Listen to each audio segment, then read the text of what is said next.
is going on. So the same is true of politics, the same is true of economics in general, jobs and things like that. The same is true of religion, the same is true of being a devotee. If you follow the crowd, the wisdom of the crowd, you'll be exploited, you'll be cheated.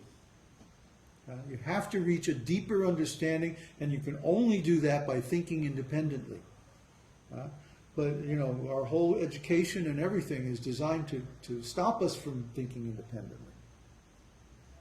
So we have to go against everything that we've been taught to find a real truth. Once you find it, then, like Kṛṣṇa says in the 6th chapter of Bhagavad Gita, once you attain this, you'll think, oh, there's no greater gain. Once you have this understanding, once you have this realization, you say, oh, that's it. There couldn't be anything better than this. This is the ultimate. So, I guess I talked for a long time. Oh well. See, we don't have the tape in the camera anymore. So now there's nothing to remind me. Well, let's take a 2-3 minute break, stop the recorder, and then come back with questions.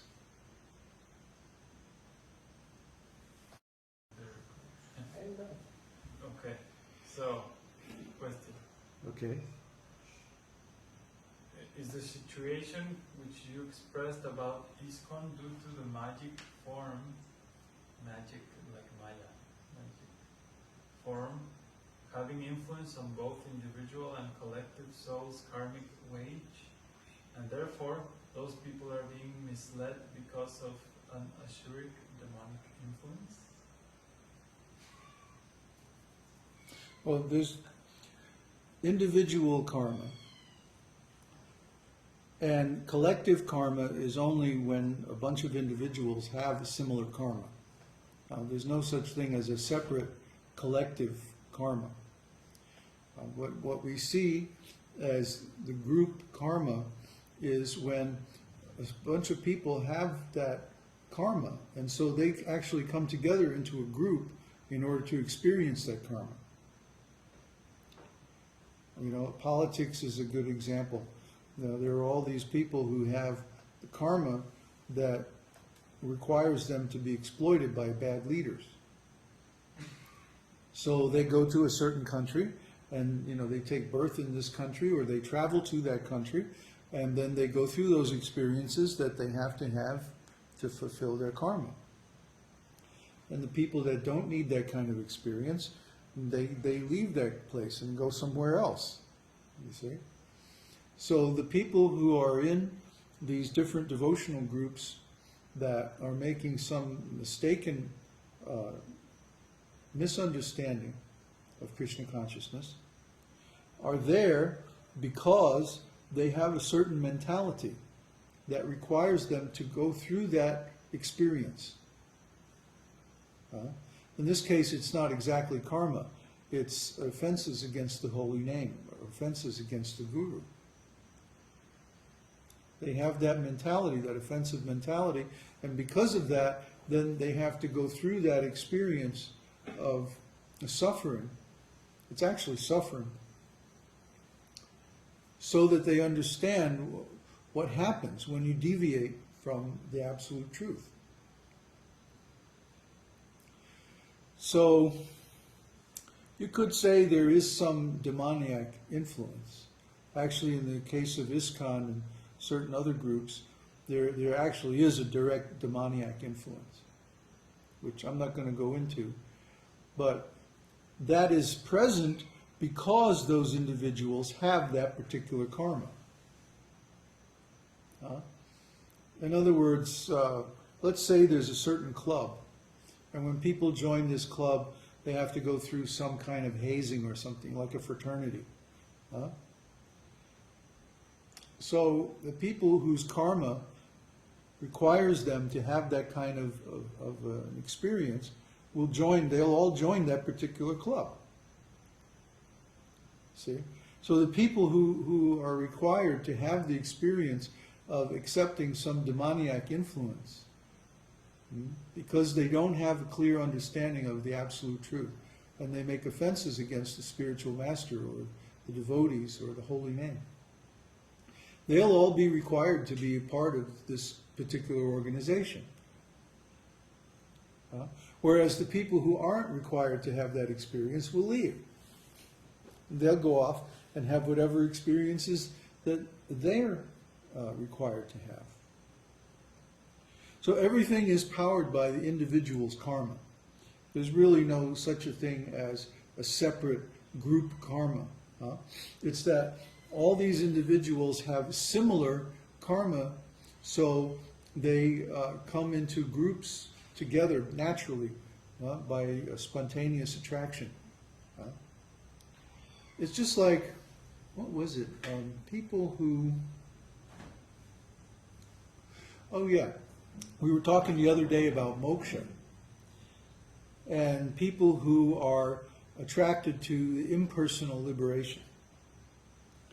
Well, the scriptures say that this impersonal liberation is actually a kind of punishment. It's a kind of suffering, because you have to negate your individuality, your eternal identity, and merge into the impersonal energy of the Brahmajyoti. So the Kaivalya, or the Sayuja Mukti, impersonal liberation, is for those souls who are so offensive to the Lord that their punishment is that they have to give up their individuality, at least for some time. But they think, oh, this is the highest thing. And they strive for it with great effort for many years to attain it. But actually it's a punishment. I mean, another example I could give is some of these young punks nowadays. They think that going to jail is like really cool, you know? And you can't be a big dog until you've been in the prison. Right? They think like that. Yeah, they actually think like that. Yeah, there are people who purposely commit some crime to get into jail. Yeah, yeah. They think this is a good thing. So, actually, being in jail is a punishment. It's not a good thing at all. Right? But because of their warped sense of values, they actually pursue it as a goal. This is one of their goals in life, is to do some serious time. So what happens is, you see, their intelligence has become so perverted that they're seeing bad as good and good as bad, wrong as right and right as wrong. You see? Even their speech, when they say, "Well, that's bad, man." Yeah, yeah. You They're like reversing the values, actual values. So when we see people who make a make a religion or make a social group on the basis of doing the wrong thing, that means their intelligence has become perverted in a speak way. And everyone who has to have that kind of experience will join that group. They'll be attracted to it. They'll think it's really good. Or bad, as the case. Yeah, really bad. Extra super bad.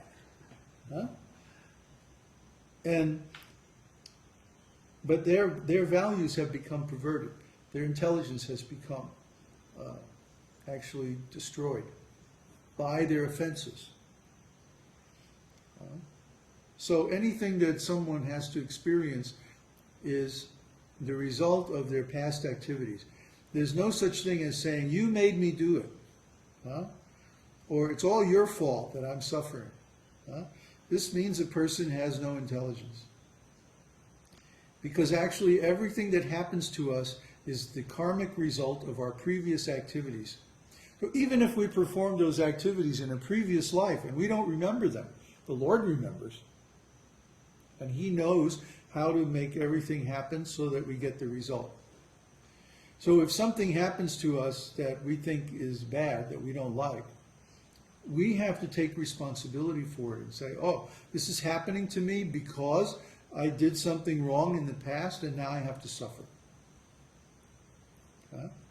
That's what Prabhupada calls make the best, what is it? The best result of a bad bargain. Huh? No, make a good, what is it? Best use of a bad bargain. Right. Like we made this bad bargain, we did some wrong activities and now we have to suffer. But if we take that opportunity to realize that, oh, actually I'm responsible for my condition. I did something wrong. That's why I'm suffering. And we accept that. That's a step toward correcting our behavior in the future. See? So we make the best use of a bad bargain. Similarly, the people who are find themselves in organizations like ISKCON